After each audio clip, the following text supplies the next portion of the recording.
people that I know considers Eastern Kentucky a wonderland is my grandpa, George Fox. And Grandpa was he was a missionary from California to that area of Kentucky, and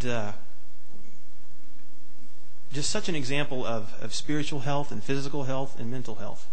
I remember growing up, I didn't really fear growing older because I saw my grandpa and my other grandparents and just how strong they were. And my grandpa would come on hikes with us in the woods, and we would show him our world. In fact, I remember going on a hike there on his land in Kentucky. We went hiking, and very physically fit. In fact, it's rumored, it's said, I have a hard time believing this, but it's said that he used to do 100 chin-ups a night when he was in his 70s or 80s.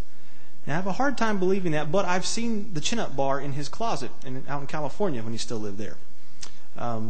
Once he retired from the mission, he moved out to California, was involved there, and helped out with Wycliffe. And just an amazing, amazing man. Had a mind like a steel trap. He could quote figures and facts and names and dates. It was amazing. And I should back up and tell you another story real quick about him. He grew up in California. His parents were immigrants from England. They came to Canada and then to the U.S. And their church in California had this get-together for the teens. And this sounds sort of weird to me, but hey, it's California, okay? And I have family there, so I can say that, and hopefully nobody gets in trouble or offended. They just do things a little bit differently out there. And so they had this get-together for the teens, and every boy was assigned to a girl. It was like a couples thing, and you got assigned to somebody. Well, he and his buddy traded cards, and my grandpa got a girl named Grace. Well, a little bit later in the evening, his buddy wanted to trade back. And Grandpa said, nah, I like my decision. And it stuck, and George and Grace eventually got married. Well, when they were dating, they went on double dates with a couple named Frank and Olive. And whenever Grace and George got married and Frank and Olive got married, Frank and Olive helped financially support George and Grace, my grandpa and grandma, when they went to Kentucky.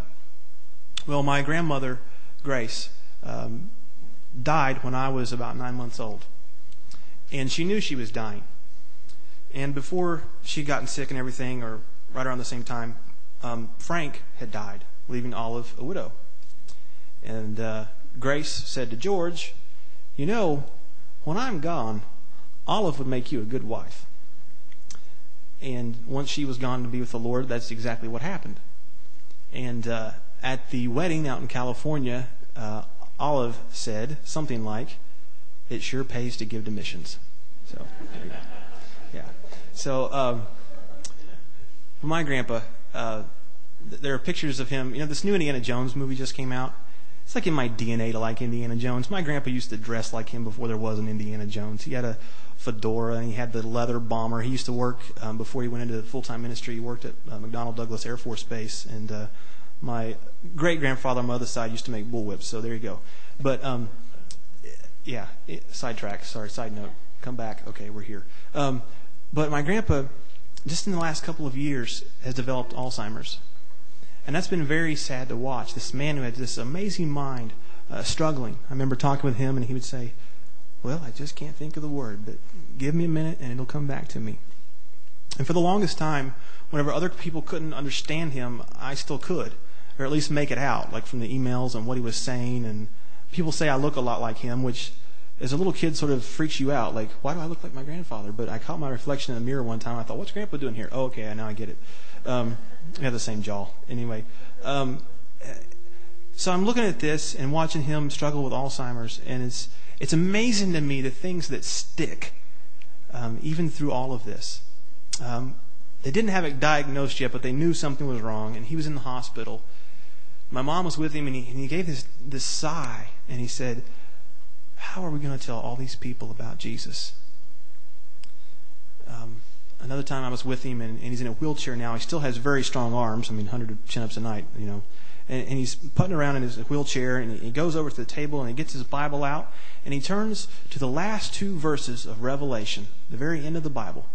He reads them, and he says, that's good, and closes his Bible. With Alzheimer's, it seems that, in a way, the filter is off. And whatever a person is thinking or wants to do, they end up saying or doing. Sometimes pleasant, sometimes not. And I mean, my grandpa's human and he has his moments, but it's amazing to me how much purity comes out of him. That it's still, how can we tell all these people about Jesus? That it's still wanting to read the Bible, and this is good. Even when he gets confused about where he is, or whatever. One time he was talking with me about Oregon. I'm thinking, Oregon? What's he talking about? And I asked my aunt, and she said, well, whenever they would do deputation, he would go out to Oregon. And sure enough, that's in his mind, he's planning a trip to go on deputation and go visit the churches and go see Oregon, or is just wanting to go there again. I don't know. I remember they took him up to camp one time for some sort of get-together, and all of a sudden, it was like a miracle. Everything clicked, and he was fine for the time that he was at camp. Still loves that place that much. And then once he went away, everything set back in. But it's amazing as I watch this. As a young man, I look at this, and I think if my filter was off, what would be coming out? Where is my heart really? Where is my heart? I want to be sure I finish well, and that's what I'm seeing my grandpa do. And it's important to think about these things as you're young, or whatever age you are. Plan these things now to finish well, to be sincere before the Lord. This is called He Cries, Jesus.